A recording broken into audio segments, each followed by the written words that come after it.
Boa noite. O Senado deve votar nesta semana o orçamento impositivo que obriga o governo a liberar dinheiro para obras indicadas por deputados e senadores. São as chamadas emendas parlamentares. Atualmente é uma opção do governo pagar emendas previstas no orçamento da União.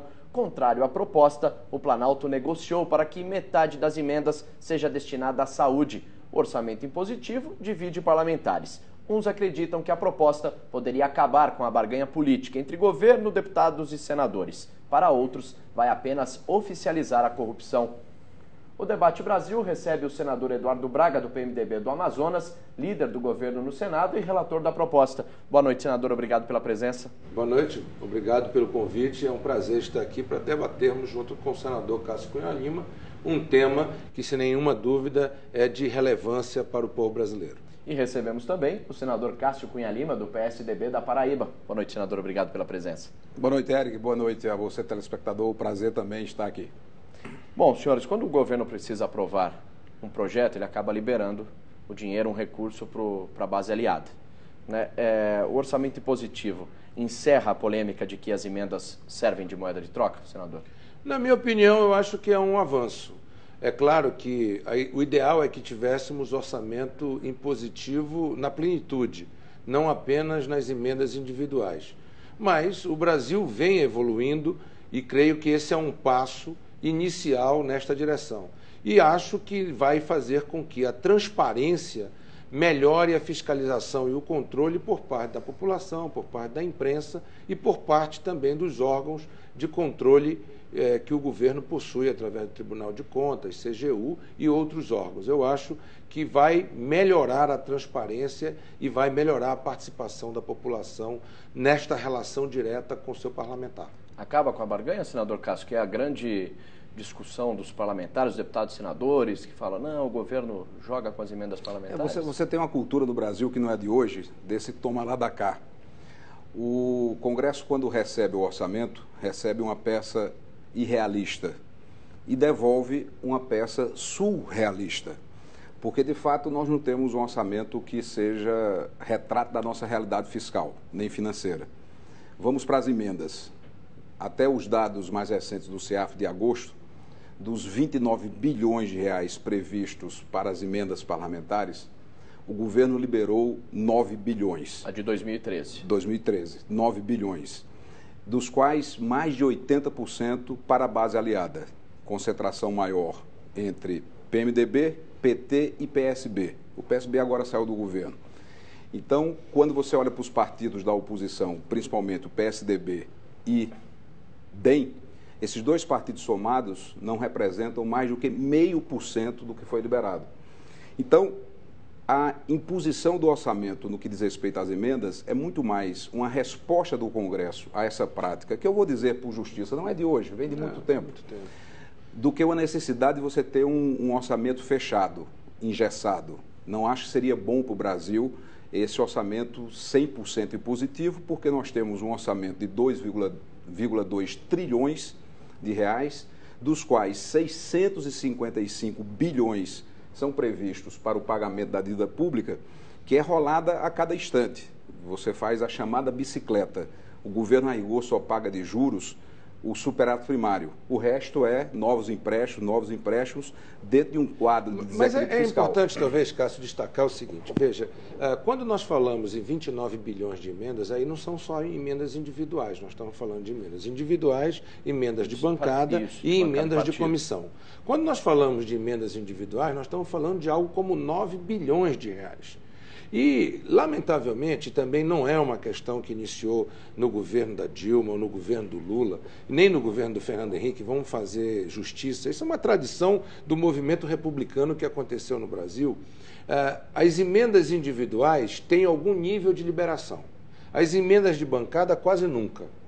Hoje, depois do PAC, é bom dizer que as emendas de bancada, inclusive, diminuíram praticamente para zero.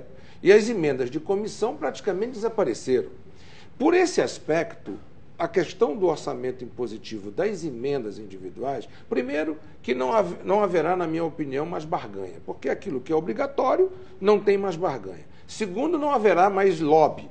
seja escândalos que nós vimos no passado, sanguessuga, por exemplo, que foi uma coisa muito ruim para a sociedade brasileira, para a representatividade do eleitor que vota no seu deputado, no seu senador. E não é só no Congresso, não. Nós fomos governadores, Cássio e eu, e sabemos que nas assembleias esse efeito replica, nas câmaras municipais é mais grave ainda. Não é? Portanto, este exemplo que começa no Congresso Nacional, ele vai avançar. Agora, creio que uma das questões importantes que o debate hoje vai permitir nós trazermos para o debate é a questão do financiamento da saúde. Porque o financiamento da saúde não é apenas mais para investimento. Nós temos muitas unidades de saúde que, graças às emendas, graças à liberação de recursos de PAC, de PAR, disto, daquilo, acabou sendo construída. Mas não tem mais dinheiro para o custeio. Mas, senador, alguns senadores, como o líder do PSDB no Senado, Aloysio Nunes, da bancada que lidera a bancada do senador Cássio Cunha Lima, defende discutir a saúde, mas em projetos de lei complementares e não pelas emendas parlamentares. Mas a vinculação constitucional é boa para essas questões. Sabe por quê? Porque entra e sai governo, e isto é uma questão estável, é como a questão da vinculação da educação. Eu não defendo isso para todo e qualquer setor do governo, mas para setores essenciais, educação, saúde, eu creio que isso é importante. Agora, o Aloysio é daqueles que acha que a questão da corrupção, que permeia não só a atividade parlamentar, é importante que você que esteja em casa nos assistindo, a corrupção é uma questão que permeia várias atividades ou diversas atividades aonde o ser humano está envolvido. A questão da corrupção depende muito da fiscalização, do controle e da transparência dessas ações. Então, nessa questão, o próprio senador Aloysio Nunes disse que o orçamento impositivo pode acabar oficializando essa corrupção. Eu acho que não. Eu acho que a política ela não dá nem tira caráter de ninguém. Ela apenas revela. Isso aí. Essa que é uma verdade. A política não dá e nem tira o caráter de ninguém. Ela só só revela. Não é só para pontuar, não é só o líder do PSDB. O senador petista, o Jorge Viana, também manifestou preocupação com o risco de haver negociações de interesse. Eu acho, Eric, que a preocupação não deve ser em relação à prática de corrupção, que deve ser combatida e punida sempre.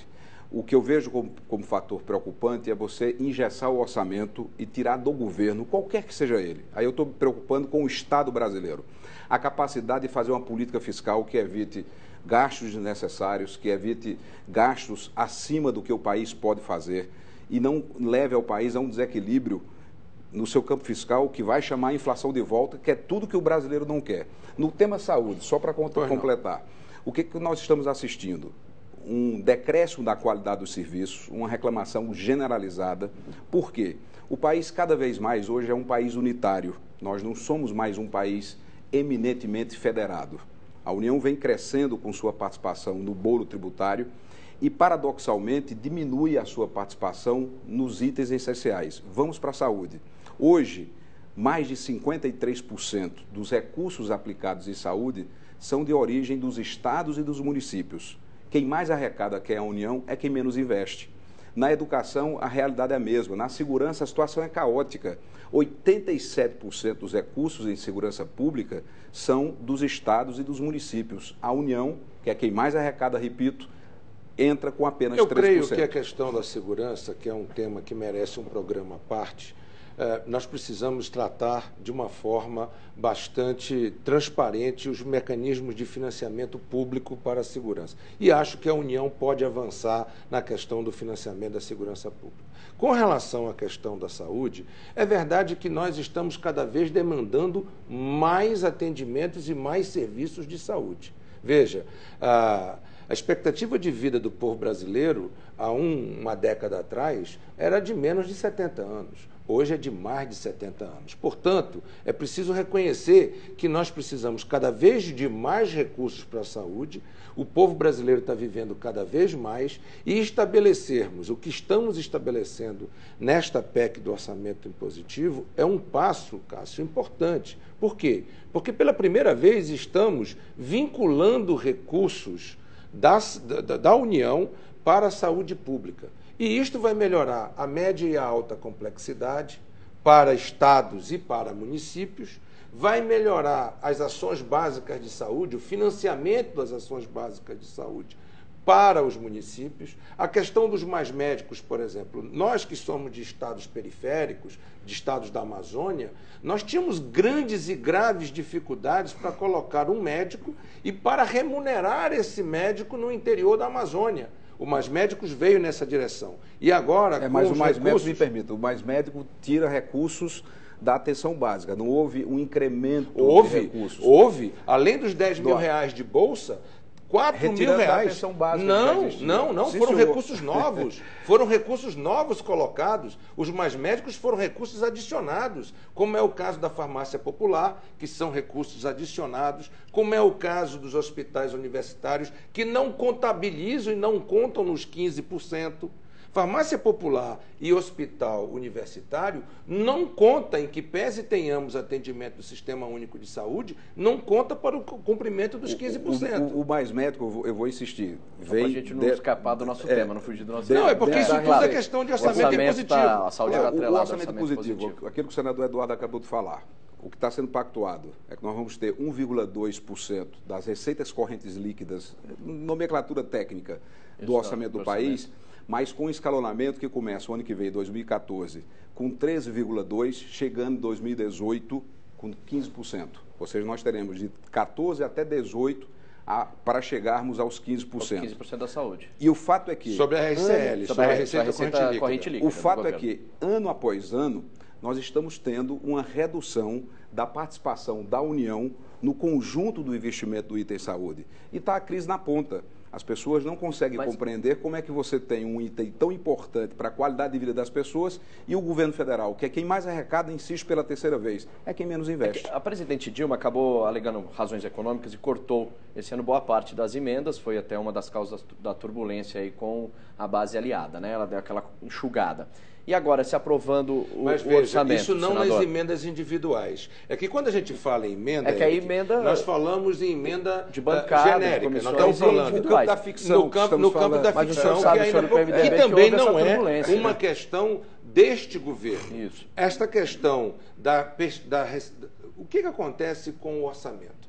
Você tem que ter uma estimativa de receita e, a partir de uma estimativa de receita, você tem um compromisso de despesa. Ora, se a receita está com uma estimativa exagerada, é óbvio que a despesa terá, obviamente, um compromisso maior do que a receita real. E isto, muitas vezes, tanto é que no orçamento brasileiro, você tem um relator só de receita.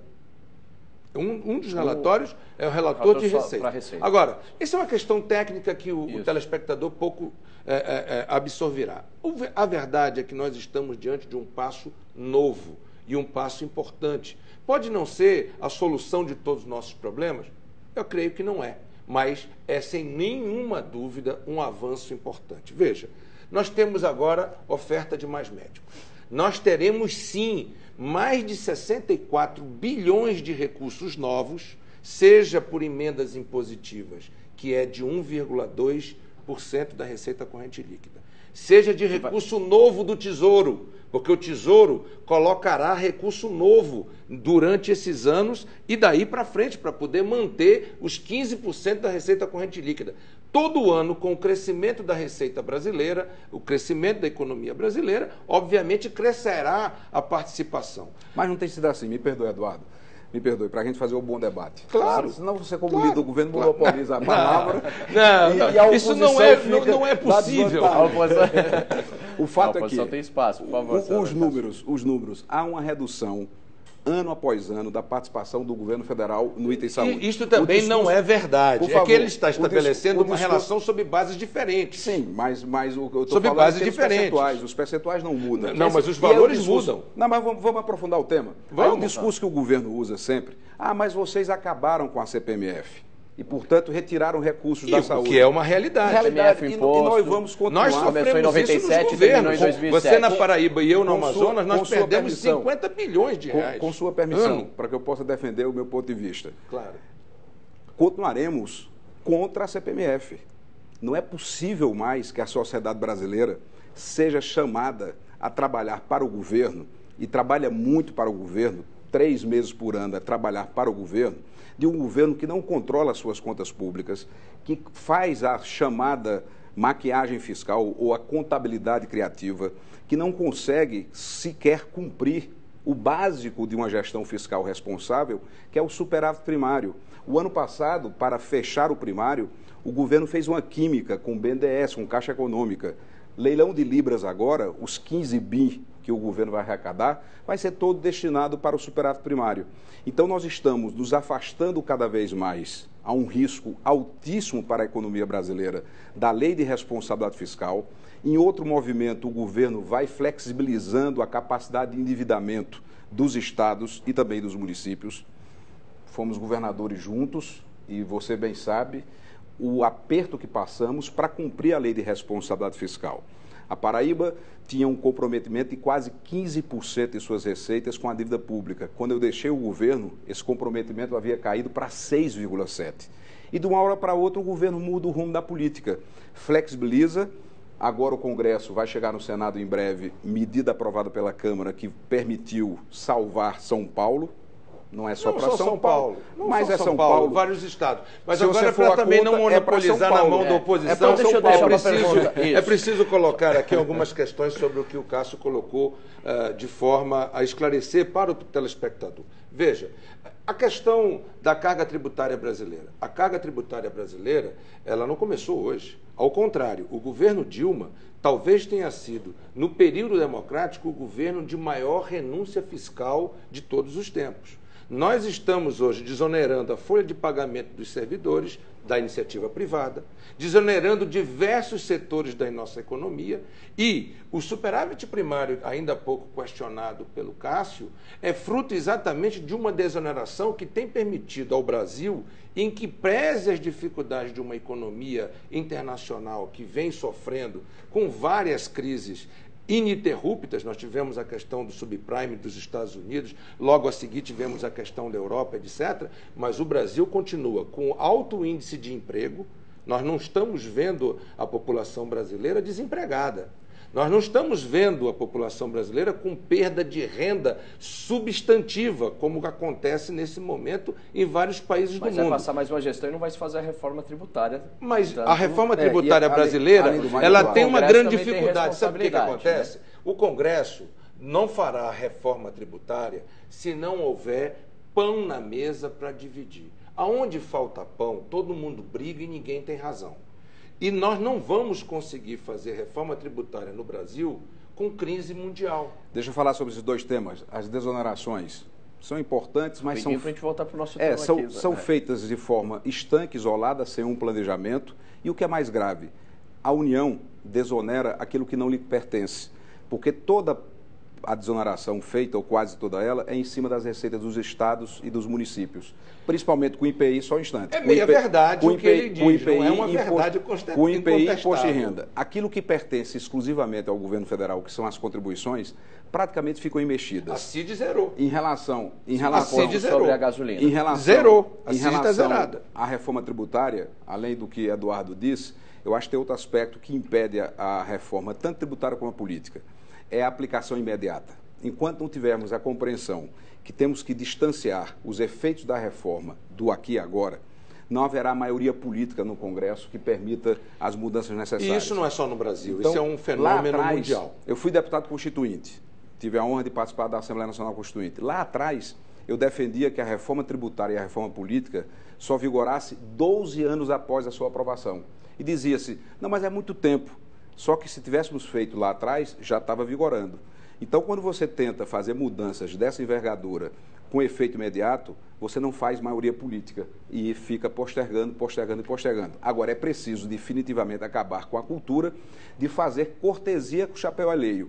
O governo federal preserva praticamente na totalidade as suas receitas e renuncia àquilo que pertence aos estados e municípios, quebrando definitivamente o pacto federativo. É importante destacar o seguinte, não se estabelecerá a renúncia fiscal num regime de partilha de receitas sem a contribuição de todos. É preciso, obviamente, que a União tenha compreensão do seu papel indutor da economia. E o governo tem zerado impostos importantes e contribuições importantes. O caso da CID, por exemplo, onde a grande fatia é da União, está zerada. e permitindo, portanto, que nós tenhamos preços controlados. A nossa inflação em cima de alimentos não tem preços controlados. Aonde nós temos preços controlados... Da Petrobras. Não é só da Petrobras. Não é só da Petrobras. Aonde você tem preços controlados, nós estamos administrando a inflação. E mais, quando você simplesmente trabalha com a teoria do liberalismo, onde o preço de mercado deve ser automaticamente transformado em precificação para a sociedade, quem paga a conta é a classe média, é o trabalhador, que acaba tendo que absorver todos esses impactos. É preciso entender que nesta conjuntura de política macroeconômica de geração de emprego e renda, na conjuntura de termos transparência na aplicação das emendas individuais, e aqui estamos convergindo, eu e Cássio, essa questão da corrupção é um dever e uma obrigação de todos, não é uma questão exclusiva dos políticos. E temos que ter, obviamente, transparência nesta aplicação, mas que esta medida da PEC impositiva, tanto no financiamento da saúde quanto na aplicação das emendas individuais, é um avanço. Creio que isto é inexorável dentro do Congresso e perante a opinião pública brasileira. Bom, senadores, os senhores foram governadores, né, do Amazonas e também da Paraíba. Por que permitir a estados e municípios inadimplentes que recebam os recursos das emendas parlamentares? Existe uma excepcionalidade em relação à área de saúde e educação. O governo federal criou um sistema de controle, que é o CALC, que combate essa inadimplência. Agora, é preciso compreender que pequenas cidades, elas têm uma capacidade de investimento zero. Não é que invista um pouco, não. É que não investe em nada. E o grau de dependência dos municípios menores e também até dos estados, do governo federal, cresce a cada dia, por força desse desequilíbrio federativo. Eu acho que um dos pontos que o Brasil precisa enfrentar, e não é fácil o enfrentamento, é rediscutir esta pactuação. A minha visão é que o layout do Brasil está errado.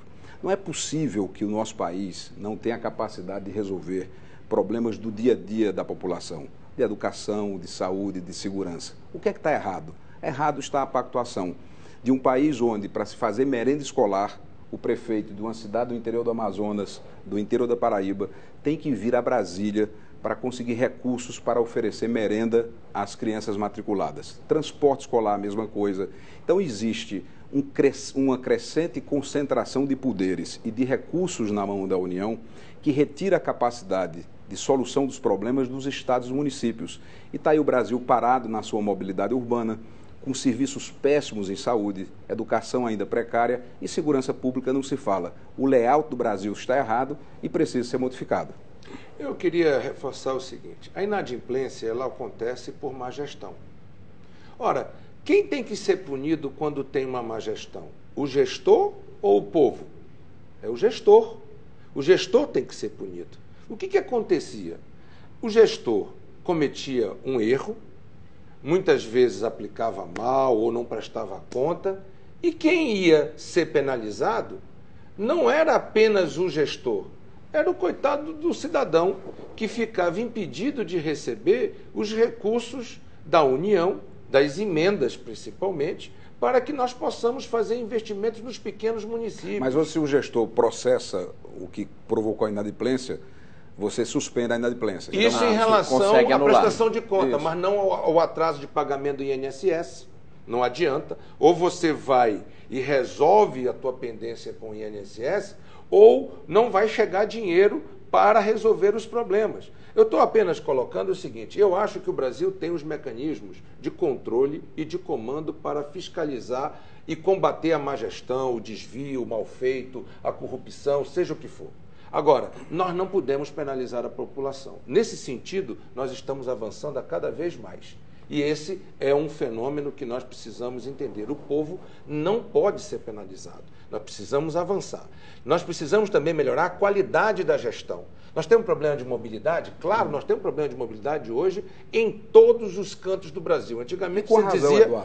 Antigamente você dizia... O governo fez toda uma política de incentivo ao transporte individual. Ao automóvel, abandonou à indústria. O investimento em transporte público. As ruas não foram aumentadas, não foram ampliadas e está o Brasil travado. Mas não foram aumentadas. Me permita só um instantinho, só para concluir. É que eu esperei você concluir. Tá, então deixa eu só concluir só um instantinho. É que nós dois gostamos gostamos de falar e nós não chegar a um acordo aqui. Então, é apenas para dizer o seguinte, é verdade a questão da mobilidade, agora não vamos colocar essa questão da mobilidade na conta do governo federal exclusivamente. Nós temos vários problemas nas mãos das prefeituras e dos governos, que também têm a sua parte a ser feita. Eu acho que a questão da mobilidade foi um equívoco da nação brasileira, não apenas do governo federal, porque usaram a capacidade de endividamento dos estados e muitas vezes não priorizaram a mobilidade, muitas vezes não priorizaram, por exemplo, a questão do transporte. É verdade. Veja como é que está a situação nos municípios do sistema de transporte urbano de ônibus. Não é só questão de mobilidade, não. Tem questão de gestão ali dentro e de má gestão e de dinheiro que é pago à vista. Eu conheço 2 tipos de serviço que você paga antecipado. Cinema, que você paga na frente e vai ver o filme. Se não gostar, pagou. Perdeu dinheiro. E o outro é transporte coletivo, porque o trabalhador paga no Vale Transporte e para usar nos próximos 30 dias. E mesmo assim as empresas quebram. O que é que o governo fez? Por má gestão e por outras questões. Na última década, a frota de automóveis do Brasil dobrou. Houve toda uma política do governo de incentivo à indústria automobilística, tudo muito bem, reduzindo inclusive IPI e sacrificando receitas dos estados e dos municípios. Estados e municípios que não têm capacidade de investimento, esta que é a realidade. Cobrar dos estados e dos municípios investimentos quando eles não dispõem de meios para tanto é um equívoco enorme. E o que se depara hoje no Brasil é um erro de planejamento brutal. O Brasil travou, o Brasil parou, porque simplesmente dobrou-se a frota, não se fez investimentos em transporte público, agora que se fala em PAC, mobilidade, com um atraso enorme, nem mesmo a Copa do Mundo nos deixará um grande legado nesse aspecto, por um equívoco de planejamento. Aliás, a falta de planejamento é um dos grandes males do Brasil na atualidade. Você não consegue olhar para o futuro. A divergência aí sobre a mobilidade urbana... Eu só queria colocar uma mas única a divergência questão. Também ali no orçamento impositivo. Eu só queria colocar uma questão com relação a isso, porque isso faz parte do orçamento impositivo. Obviamente que os deputados e senadores poderão dispor, a partir de agora, de 8 bilhões de reais por ano, onde 4 bilhões são destinados à saúde e os outros 4 bilhões podem ser destinados, por exemplo, para a mobilidade urbana. Mas é preciso dizer, e aqui eu tenho certeza que o Cássio vai concordar comigo, o seguinte, ele foi governador, eu fui governador. Eu, quando cheguei no meu estado, a minha capacidade de investimento no estado do Amazonas era da ordem de 3%. Eu entreguei para o meu sucessor com 13% de capacidade. Não aumentou a carga tributária do meu estado, melhorou a gestão.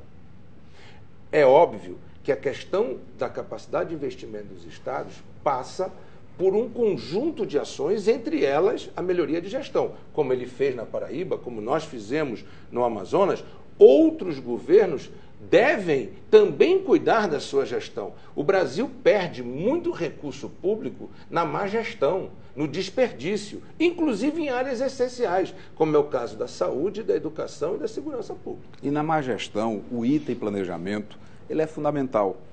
Vou dar um exemplo de uma obra muito importante para o Nordeste, que é a transposição de São Francisco. Estou, inclusive, apresentando um projeto de lei, peço publicamente seu apoio, para proibir que obras acima de 100 milhões possam ser licitadas apenas com um projeto básico. Sim, claro. Essas obras devem ser licitadas com um projeto executivo. Essa é uma boa providência. E com licenças ambientais, porque o custo para o país é muito alto. A transposição que foi no projeto básico, orçada em 2 bilhões, já está custando 9 bilhões. E até o seu término deve chegar à casa dos 11 bilhões de reais, porque é feita uma obra dessa envergadura com um projeto básico. Então, incorporar o componente do planejamento é a melhor transformação de melhoria da gestão que podemos fazer no Brasil. Bom, então, em relação às divergências da proposta do orçamento positivo, nós temos aí 3 pontos que acabam tendo aí maiores destaques, como atrelar as emendas parlamentares ao orçamento da União. A divergência, alguns senadores não querem, eu ouvi alguns. Se obrigar o governo a pagar as emendas é constitucional ou não, até o senador Ricardo Ferraz, do PMDB, levantou essa questão, e se há necessidade de vincular os recursos das emendas à saúde. Como chegar a um acordo? Eu acho que a vinculação com a saúde há consenso, é importante que você reserve 50% desses recursos para a saúde. Teremos aí, logo mais adiante, os recursos do pré-sal. O Congresso já aprovou também medidas vinculando para 75% dos recursos na educação e 25% na saúde. Agora, o governo terá sempre o mecanismo de manobra no prazo. O exercício fiscal tem 12 meses, como nós sabemos. Então, na dosagem de liberação do prazo, restará ao governo uma massa de manobra.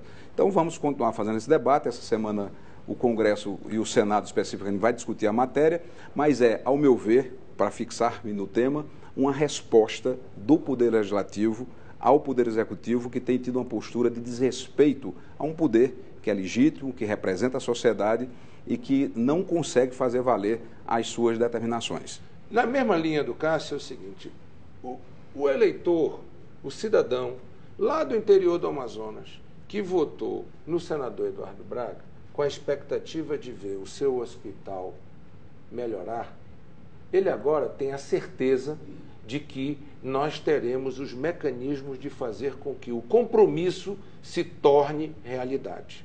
Seja no Amazonas, seja na Paraíba, seja onde for. Então, e mais ainda, deixa eu apenas responder. Primeiro, não vejo hoje divergência com relação aos 50% da saúde, principalmente no Senado. Isso está fechado. Segundo, não vejo também divergência no Senado com relação à obrigatoriedade desses recursos. Por quê? Por causa da representatividade.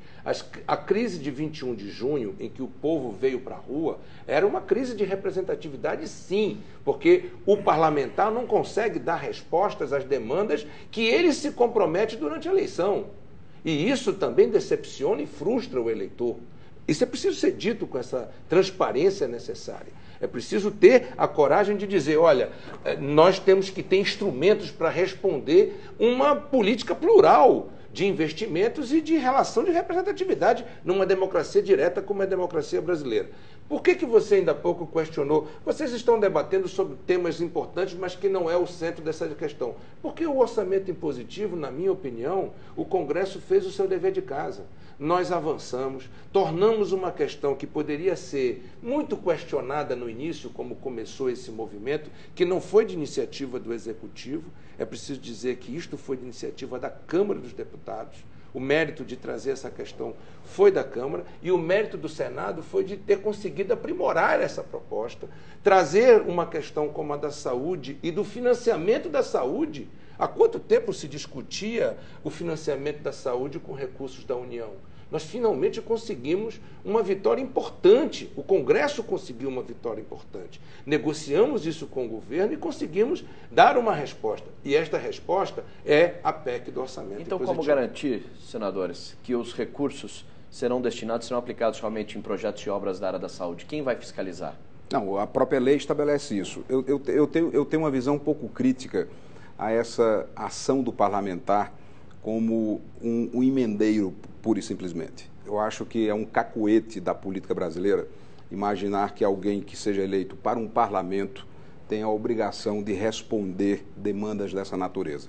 Até porque a própria emenda parlamentar é algo recente, após a Constituição de 88. Até então, os parlamentares não tinham... Recente, mas são 25 anos já. 25 anos para um país não é nada, não é? Mas para uma geração, 50, é mais de uma geração. Me acho jovem ainda, né? Então, 25 anos... Você está com quantos? 50. Então, o que é preciso mudar um pouco essa cultura. Essa relação do parlamentar, eu estou falando de parlamentares, com o povo, com a sociedade, de levar o pequeno benefício ou a grande obra, desvirtua um pouco o papel do legislador, que deve, obviamente, atuar nesse campo legislativo prioritariamente, deixando as funções fins para o Poder Executivo, dentro de um orçamento que contribuir, né? Não, tem que contribuir, tem que fazer o debate, mas é isso que gera distorção no Brasil. Eu acho que isso é fundamental. Mas o fruto da corrupção, o fruto dos desvios de recursos é muito dessa cultura, desse cacuete que precisa ser mudado. O Brasil avançará muito na medida em que tiver, desculpe a linguagem mais popular, cada macaco no seu galho. O Poder Executivo cuidando do equilíbrio fiscal, do desenvolvimento econômico, da geração do emprego, mas também da prestação de serviços nos 3 níveis União, estados e municípios para a população, e os legisladores cuidando do aprimoramento da legislação e da fiscalização e acompanhamento do que foi aprovado no orçamento. Eu queria dizer o seguinte, é claro que a função do parlamentar não é exclusivamente emendar orçamento. Eu, por exemplo, nunca fiz questão de participar de comissão de orçamento, não frequento a comissão de orçamento.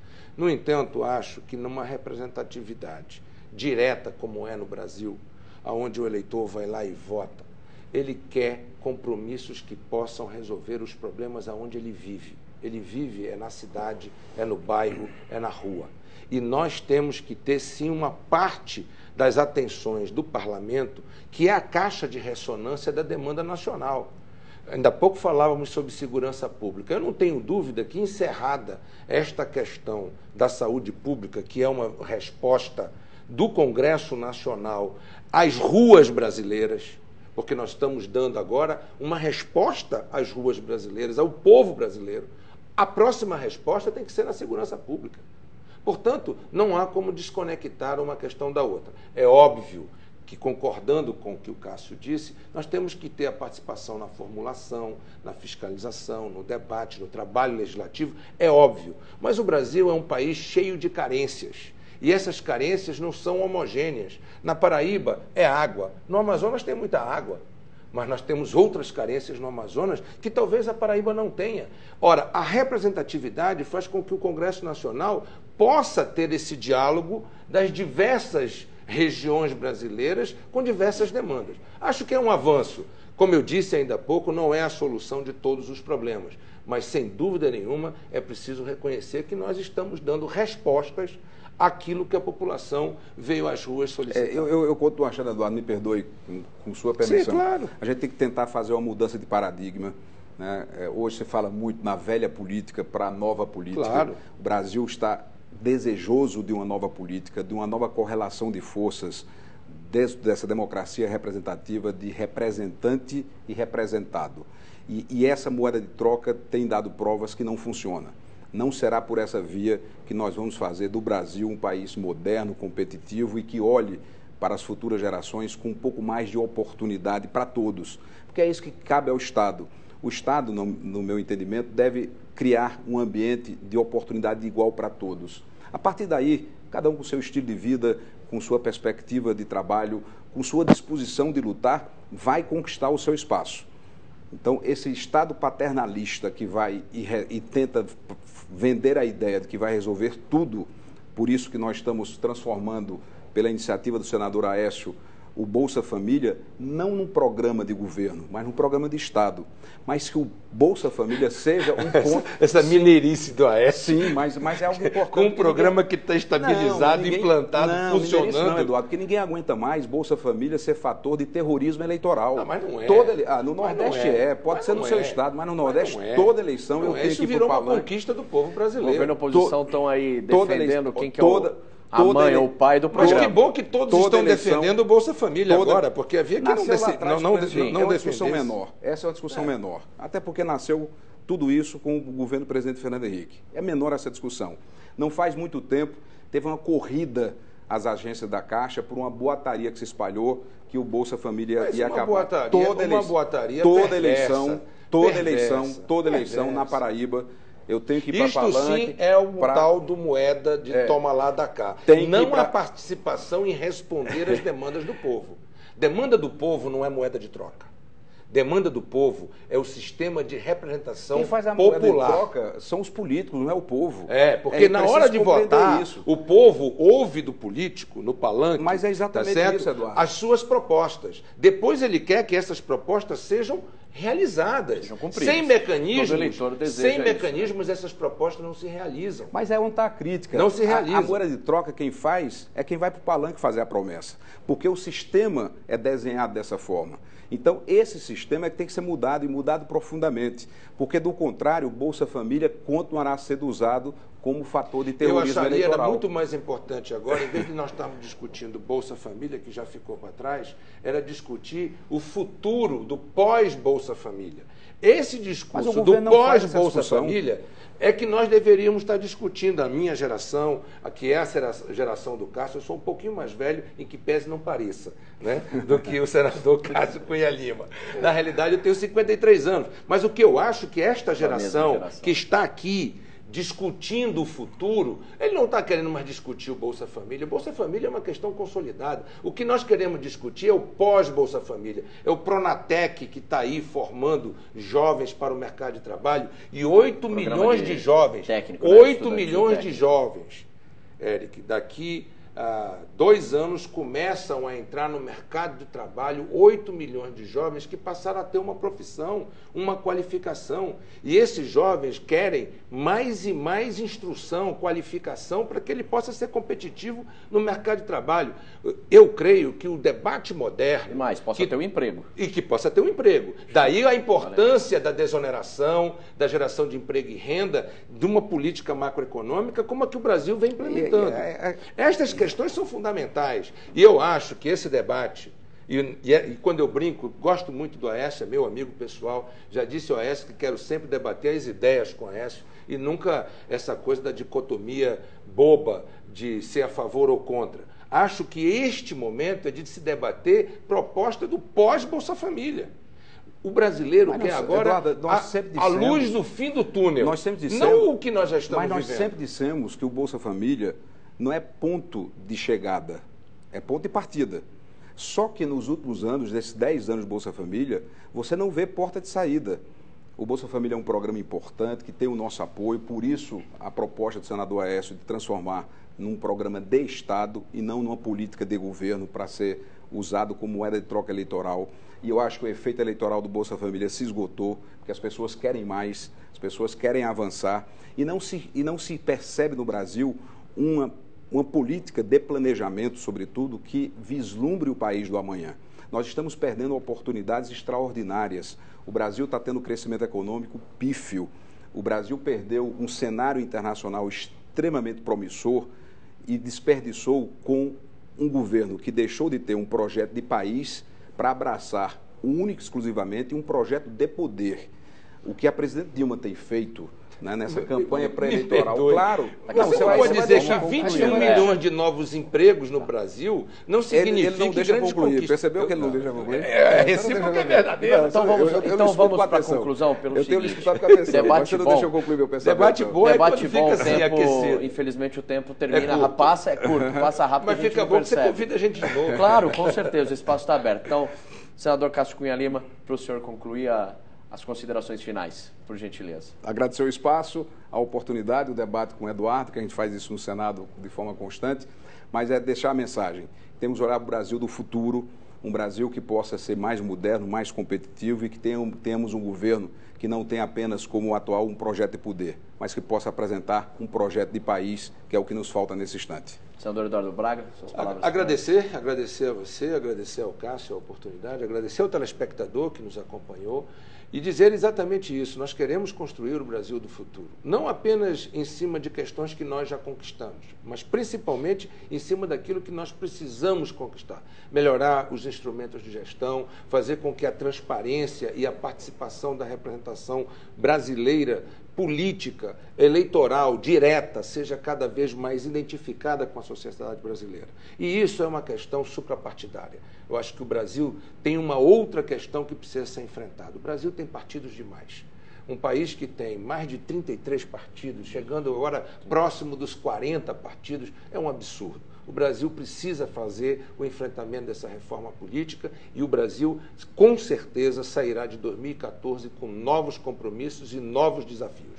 Muito obrigado pela participação dos senhores, uma boa noite. O Debate Brasil termina aqui. Voltamos na semana que vem com mais um assunto que está lá no Congresso, mas interfere na sua vida. E você pode participar, dê sua opinião e sugestões através da nossa página na internet, www.redetv.com.br/Debate Brasil. Obrigado pela sua companhia. Até o próximo programa. Tchau.